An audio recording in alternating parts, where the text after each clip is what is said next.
Bon, allez les copains, correction donc de la page 89. Je vais aller rapidement, je vais essayer de pas trop dépasser les 5 minutes. Qu'est-ce qu'une marée noire? Alors là, on vous demande d'après le document 1, une marée noire, vous avez à peu près la définition ici, plus ou moins. Une marée noire, c'est tout simplement une catastrophe. Vous voyez, la marée noire au Bangladesh, c'est une catastrophe.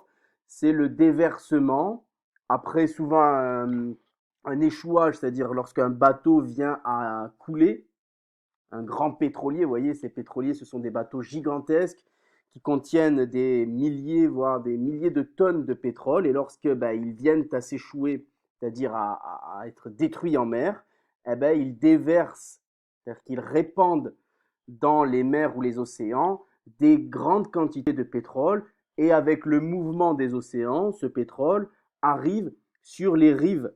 Les rives, c'est les bords d'un fleuve, d'un pays, d'une côte, et voilà ce qui se produit. Alors le pétrole étant plus léger que l'eau, il reste à la surface, et c'est comme une pellicule très obscure qui vient assombrir le monde marin. Vous voyez, les poissons n'ont quasiment plus accès à la lumière à cause justement de ces nappes de pétrole. Donc ça, c'est la réponse à la première question concernant la marée noire. Je reviens sur les questions. Comment s'est produite la marée noire dans les Sundarbans? Alors, je me souviens plus. Voilà, un temps brumeux, c'est-à-dire brumeux, il y a du brouillard, on ne voit pas bien. Vous savez, dans les océans, à cause justement de l'évaporation, il y a souvent, très souvent du brouillard, on ne voit plus rien du tout. Et puis voilà, il y a une collision, c'est-à-dire deux bateaux qui rentrent l'un dans l'autre. Et inévitablement, le pétrolier a eu des dégâts. Et c'est la raison pour laquelle le pétrole s'est déversé sur les océans. Selon le document 1, quelles sont les conséquences écologiques? Les conséquences, elles sont dramatiques, hein. Euh, la disparition du plancton, je vois, les mangroves qui sont privées d'oxygène également. Et puis, n'oubliez pas que le poisson, c'est la base de la chaîne alimentaire, ou du moins c'est la base de l'alimentation de ces populations. Lorsque l'on vit près de la mer, ici c'est un peu le cas, hein, lorsque l'on vit près de la mer, on mange souvent du poisson. Si le poisson est contaminé ou si le poisson a mangé du pétrole, c'est progressivement l'humain lui-même qui viendra à manger des particules de pétrole. Et ce n'est jamais bon, hein, enfin, c'est absolument pas bon pour la santé. Donc la faune, donc les poissons, tout le monde marin est contaminé, mais aussi la flore, puisque ces arbres-là seront recouverts eux aussi de cette couche de pétrole et seront privés d'oxygène, et cet oxygène leur permet justement de croître ensuite, de grandir. Deuxième question, comment les populations luttent contre la marée noire au Bangladesh? Euh, Comment luttent-ils? Il faut sauver, nettoyer les mangroves avec des seaux, des éponges, des chiffons. Ce sont des moyens, on va dire, rudimentaires. Rudimentaires, c'est basique.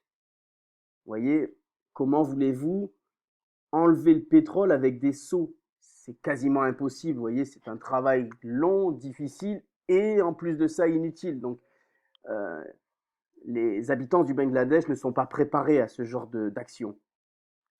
Y a-t-il une différence dans les modes de lutte entre les pays développés, documents 1 et 2, et en développement 4 à 7? Alors bon, on utilise tous les documents en gros, hein. Au Bangladesh, on l'a dit, on se sert de seaux, d'éponges. Les éponges, c'est pour faire la vaisselle, hein. Les chiffons, c'est pour essuyer la vaisselle. Donc vous voyez, on utilise des outils qui ne sont pas faits pour ça. Alors que en Europe, et notamment ici, un pays développé, l'Espagne, en Espagne, ce sont des professionnels qui font ça. On a des combinaisons parce que c'est un produit dangereux, toxique. On a des chaussures étanches également. On a également des moyens techniques assez développés, performants, pour lutter contre le pétrole, contre les marées noires. Et là encore, hein, on voit la différence entre un pays développé, qui dispose d'argent, donc de professionnels, donc de moyens techniques, et un pays en développement. Alors, pays en développement, Ne soyons pas maladroits, un pays en développement, c'est un pays pauvre. Financièrement, ils n'ont pas d'argent au Bangladesh. Et donc, on fait avec les moyens du bord. Et là, on voit qu'il y a une différence notable entre pays riches et pays pauvres, notamment dans la gestion d'une catastrophe. Des législations, alors les conventions européennes protègent-elles des marées noires? Argumentées, bah oui, oui, plus ou moins.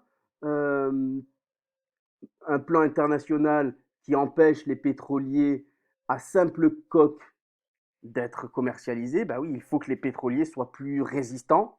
On interdit donc la présence d'un pétrolier trop précaire, trop faible, d'accord?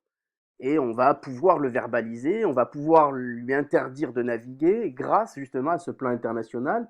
Et en plus de ça, la Convention L'Europe met au point également une coopération, vous voyez ici, hein, en cas de pollution et de lutte contre les infractions aux réglementations anti-pollution. En quelque sorte, toute l'Europe se, se réunit, collabore, c'est-à-dire qu'ils travaillent ensemble, un, pour lutter contre ces bateaux qui ne sont pas bons. Vous voyez, c'est dommage, on n'a pas la photo d'un pétrolier venu de pays pauvres.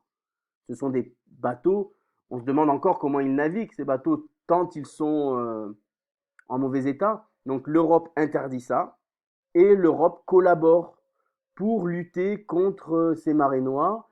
C'est-à-dire que s'il y a un problème en Espagne, eh ben c'est toute l'Europe qui viendra travailler en Espagne pour régler ce problème.